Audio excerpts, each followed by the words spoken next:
नमस्ते गाइस, जय हिंद। कैसे हो आप लोग सब। आज हम लोग बात करेंगे इमरजेंसी लैंडिंग स्ट्रिप्स के बारे में। अब ये जो इमरजेंसी लैंडिंग स्ट्रिप्स है ये अभी एक बहुत ज़्यादा हॉट टॉपिक है, बिकॉज अभी रिसेंटली बाड़मेर जो एक जगह है राजस्थान में, वहाँ पे पाकिस्तान बॉर्डर से 40 किलोमीटर की ही डिस्टेंस पे एक एक्सप्रेसवे है 925A नेशनल हाईवे जो है हमारा, उस पे जो है एक इमरजेंसी लैंडिंग स्ट्रिप बनाई गई है जिसमें इंडियन एयरफोर्स के प्लेन्स वगैरह लैंड कर सकते हैं इमरजेंसी की सिचुएशन में। इसके अलावा 3 हेलीपैड्स भी बनाए गए हैं वहाँ के नियर बाय कुछ गांव हैं उनमें।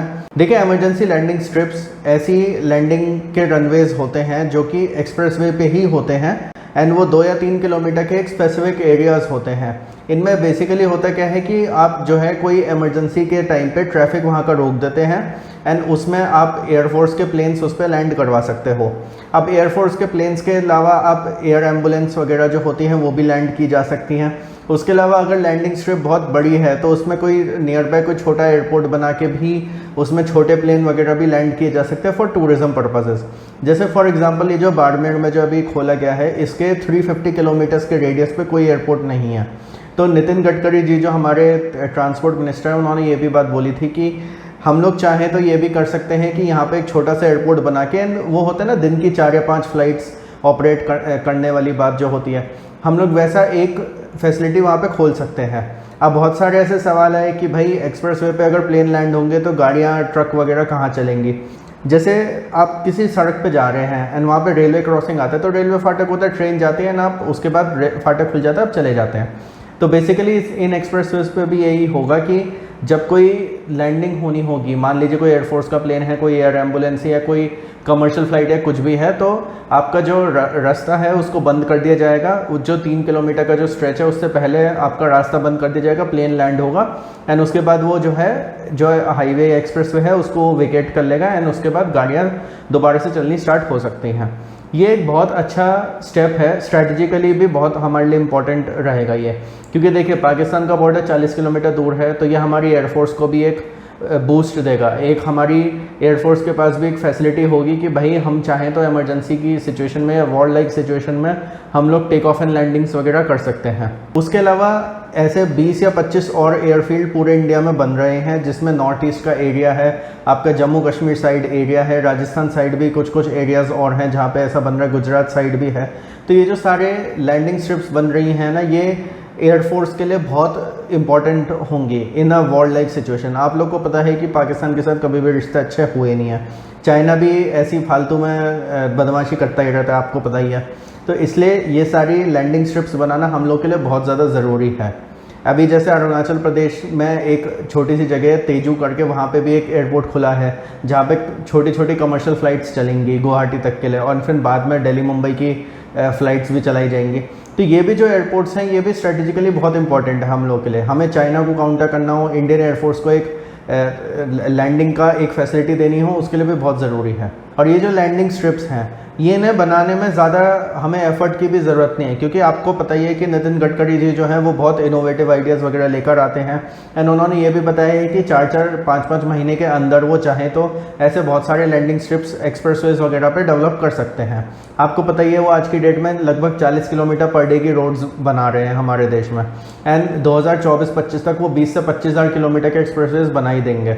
नितिन गडकरी जी के बारे में तो मैं जितनी तारीफ़ करूँ उतना कम है, और आपने मेरे अगर पुराने वीडियोस देखे उसमें मैंने नितिन गडकरी जी की बहुत तारीफ़ करी है, क्योंकि उनका काम करने का तरीका ही ऐसा है कि सब लोग उनकी बाय डिफ़ॉल्ट तारीफ़ करते हैं। इनफैक्ट जो ऑपोजिशन पार्टीज़ भी हैं हमारे देश की वो भी उनकी तारीफ़ करती हैं। तो देखिए क्या होता है, जब कोई पॉलिटिशियन हो वो जब काम करता है ना तो उसकी हर कोई तारीफ़ करता है। एंड चाहे कोई ये बोले कि मैं बीजेपी का सपोर्टर हूँ या कुछ हूँ या what ever may be the thing, but जो इंसान काम करेगा मैं उसको सपोर्ट ज़रूर करूँगा। अब बात आती है कि इस लैंडिंग स्ट्रिप्स के एडवांटेजेस हमें क्या हो सकते हैं। देखिए सबसे पहला एडवांटेज होगा स्ट्रेटेजिक इंपॉर्टेंस। अब स्ट्रेटेजिक इंपॉर्टेंस कैसे, देखिए ये एयरफोर्स के लिए एक बहुत अच्छी फैसिलिटी है। एयरफोर्स को जो है रिफ्यूलिंग करनी हो या फिर मान लीजिए किसी क्राइसिस की सिचुएशन में टेक ऑफ लैंडिंग करनी हो या इमरजेंसी लैंडिंग करनी हो, मान लीजिए कभी कभी होता है वॉर टाइम सिचुएशन में कि किसी मिलिट्री प्लेन में टेक्निकल फॉल्ट आ गया, कुछ भी आ गया, तो वो चाहे तो इमरजेंसी लैंडिंग इसमें कर सकता है। जितने लैंडिंग स्ट्रिप्स बनेंगे ना उतने ज़्यादा ऑप्शंस होते हैं। देखिए जब आप कोई मिलिट्री प्लेन उड़ा रहे हैं एंड आपको अपने बॉर्डर की रक्षा करनी होती है तो आप ये देखते हैं कि मैं कहाँ कहाँ लैंड कर सकता हूँ, कहाँ कहाँ मैं इमरजेंसी रिफ्यूलिंग कर सकता हूँ, कहाँ कहाँ मैं टेक ऑफ कर सकता हूँ, क्या है क्या नहीं है। अब ऐसे में आपके पास नॉर्मल एयर बेसिस तो हैं, उसके अलावा आपने एक्सप्रेसवेज पे भी अगर ये फैसिलिटीज़ बना दी हैं तो ये एक बहुत बड़ा बूस्ट होता है हमारी इंडियन एयरफोर्स के लिए। सेकेंड इसका इंपॉर्टेंस ये होगा हेल्थ सर्विसेज। कभी कभी क्या होता है जैसे एक्सप्रेसवेज पे कोई एक्सीडेंट्स वगैरह हो जाते हैं तो उसमें होता है कि मान लीजिए हार्ट की ज़रूरत है या ऑर्गन्स की ज़रूरत है या फिर एकदम इमीडिएट हमें मेडिकल अटेंशन देने की ज़रूरत है, तो हम लोग ऐसे में चाहें तो एयर एम्बुलेंसेस लैंड कर सकते हैं एंड वहाँ पे जो है बहुत तेज़ी से उनको जो है बड़े बड़े दिल्ली मुंबई के हॉस्पिटल्स वगैरह में ट्रांसफ़र कर सकते हैं पेशेंट्स को। थर्ड इसका इंपॉर्टेंस ये रहेगा ऑर्गन डोनेशन। अब देखिए जो ऑर्गन डोनेशन है ये दो तरीके से काम कर सकता है। एक तो होता है कि मान लीजिए अनफॉर्चुनेटली जहाँ जिस भी एक्सप्रेसवे पे ये एयरफील्ड है वहाँ पे कोई एक्सीडेंट हो जाता है एंड उसमें जो भी ऑक्यूपेंट्स थे उनमें से किसी एक की या सबकी या वॉटेवर लोगों की डेथ हो जाती है। अब ऐसे में होता क्या है कि जिस इंसान की डेथ हुई होती है उसके आजकल बताया जा रहा है कि ड्राइविंग लाइसेंस में ये चीज़ होती है कि ऑर्गन डोनेशन के लिए मैं तैयार हूँ। तो ऐसे में क्या है, मान लीजिए किसी की ब्रेन इंजरी हुई जिसकी वजह से उसकी डेथ हो गई तो हम उसके और ऑर्गन्स को जो है यूज़ कर सकते हैं। मान लीजिए उसकी आंखें यूज़ करके हम किसी और को रोशनी दे सकते हैं, उसका हार्ट हम यूज़ करके किसी का हार्ट ट्रांसप्लांट कर सकते हैं, किडनी लीवर वगैरह सब यूज़ वगैरह हो सकता है। फोर्थ पॉइंट होगा कमर्शियल एयर सर्विसेज। अब देखिए कमर्शियल एयर सर्विसेज का मतलब क्या है। अब जैसे ये जो बाड़मेर में जो लैंडिंग स्ट्रिप बनी है इसमें ये भी फैसिलिटी है कि पास में हमने एक टर्मिनल बिल्डिंग बना ली है ना, हम जो है डेली के 4 या 5 कमर्शियल फ़्लाइट्स भी ऑपरेट कर सकते हैं चाहे तो।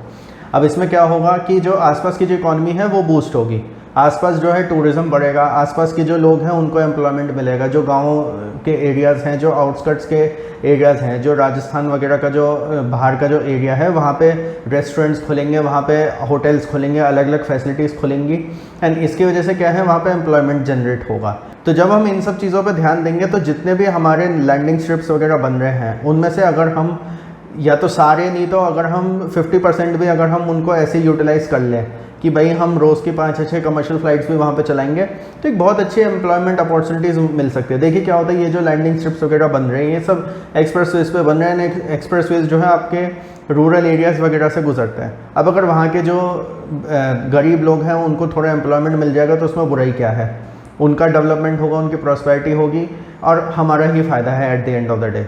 मैंने अभी कुछ दिनों पहले एक वीडियो बनाया था जिसमें रूरल इकोनॉमी कैसे बूस्ट करनी है, मैंने वो बताया था।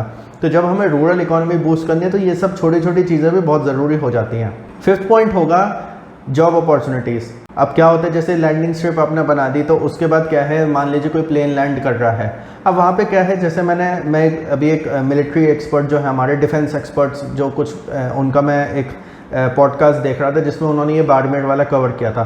तो उसमें उन्होंने बताया था कि अब हमारी इंडियन एयरफोर्स के पास बहुत सारे ऐसे पोर्टेबल इंस्ट्रूमेंट्स हो गए हैं जो वो लोग जाके जो है मेक शिफ्ट होते हैं, जैसे प्लग एंड प्ले वाले जो होते हैं पोर्टेबल, ऐसे बहुत सारे इंस्ट्रूमेंट्स हैं जो लैंडिंग में और टेक ऑफ में हेल्प कर सकते हैं, जो ये लोग कहीं पे भी उठा के रख सकते हैं।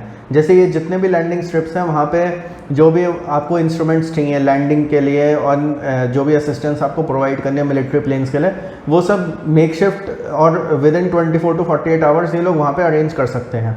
अब जब ऐसा कर सकते हैं तो आपको पता है आपको इनको ऑपरेट करने के लिए भी लोग चाहिए, है ना। उसके अलावा आपको अगर कोई परमानेंट सेटलमेंट बनाना है, जैसे मैंने आपको एयरपोर्ट का बताया, या मान लीजिए आपको लैंडिंग असिस्टेंट का बनाना है, एयर ट्रैफिक कंट्रोल बनाना है, कुछ भी बनाना है, तो उसमें बहुत सारी एम्प्लॉयमेंट अपॉर्चुनिटीज़ आती हैं। कमर्शियल एयरपोर्ट खोलेंगे तो भाई देखिए वहाँ पे होटल भी खुलेगा, रेस्टोरेंट भी खुलेगा, कैफ़े भी खुलेगा, वहाँ पे ग्राउंड स्टाफ भी होगा, हर तरीके की बोर्डिंग सर्विसेज भी होंगी, चेक इन वाले भी होंगे, सब होंगे, सबको एम्प्लॉयमेंट मिलेगा। उसके बाद जब आप ऐसी बिल्डिंग्स बनाओगे तो वहाँ पे लेबर काम करेगी, तो आसपास के जो गांव वाले हैं उनको एम्प्लॉयमेंट मिलेगा। इसके अलावा क्या है, जब आपका लैंडिंग स्ट्रिप पास में होता है ना तो बहुत सारी ऐसी इंडस्ट्रीज़ होती हैं जो वहाँ पे सेटअप हम कर सकते हैं। जैसे to give you an example, मैंने अभी कुछ टाइम पहले एक वीडियो बनाया था डिफेंस मैन्युफैक्चरिंग के ऊपर। अब जैसे आपको पता है कि एक डिफेंस कॉरिडोर बन रहा है यूपी में, उसमें 6 यूपी के शहर जो है कवर करे जा रहे हैं। चित्रकूट है, अलीगढ़ है, आगरा है, कानपुर, लखनऊ है एंड एक और कोई शहर है आई गेस। तो ये जो सारे शहर हैं ये सब कवर किए जा रहे हैं उसमें। आई गेस झांसी है छठा जो शहर है। तो ये जो सारे शहर है डिफेंस कॉरिडोर में कवर किए जा रहे हैं। एंड अभी खबर भी आ रही है कि लखनऊ में ब्रह्मोस मिसाइल बनेगी एंड अलग अलग जगह जो है अलग अलग चीज़ें बनाई जाएंगी। ऐसे में क्या है, मान लीजिए बाड़मेर के पास तेजस की आपने एक फैक्ट्री लगा दी। अब तेजस की आपने फैक्ट्री लगाई तो आप ये कर सकते हो कि तेजस की जो भी टेस्टिंग है वो आप उसी एयर स्ट्रिप पे कर सकते हो, तो ये एक चीज़ करी जा सकती है। उसके अलावा आप अलग अलग तरीके के इंजन्स बना रहे हो, मान लीजिए जैसे अभी हिंदुस्तान एरोनॉटिक्स का टाई अप हुआ है रॉल्स रॉयस के साथ, है ना, तो वहाँ पे अगर HAL अपनी एक फैसिलिटी बनाते तो वहाँ पे वो लोग इंजन टेस्ट कर सकते हैं। एयरफोर्स में जो भी आपके इंस्ट्रूमेंट्स वगैरह यूज़ होते हैं, चाहे वो प्लेन में हो चाहे हेलीकॉप्टर में हो, उनकी टेस्टिंग के लिए जो फैसिलिटीज़ होती हैं, उनकी मैन्युफैक्चरिंग की जो फैसिलिटीज़ होती है वो सब यहाँ पे आसपास बनाई जा सकती हैं। जब यहाँ पे आसपास बनाई जाएंगी तो आप सोच सकते हो कि वहाँ पे कितनी प्रॉस्पेरिटी आ सकती है, कितनी डेवलपमेंट वहाँ पे हो सकता है। तो गाइज़ ये 5 फ़ायदे थे इमरजेंसी लैंडिंग स्ट्रिप्स वगैरह बनाने के। ये एक बहुत अच्छा स्टेप है, हालांकि ये नितिन गडकरी जी का ही आइडिया था। शुरुआत में लोगों ने उनको कहा था कि आप क्या बेवकूफ़ वाली बातें कर रहे हो, ऐसी चीज़ें नहीं बन सकती, बट उन्होंने ये चीज़ करके दिखाई है। And I am very glad कि हमारे ट्रांसपोर्ट मिनिस्टर ऐसे हैं जो ऐसे इनोवेटिव आइडियाज़ लेकर आते हैं। That's it for this video guys. और कुछ आपको ऐड करना हो प्लीज़ कॉमेंट करेगा। Like this video, share it with all your friends. Thank you for watching the video.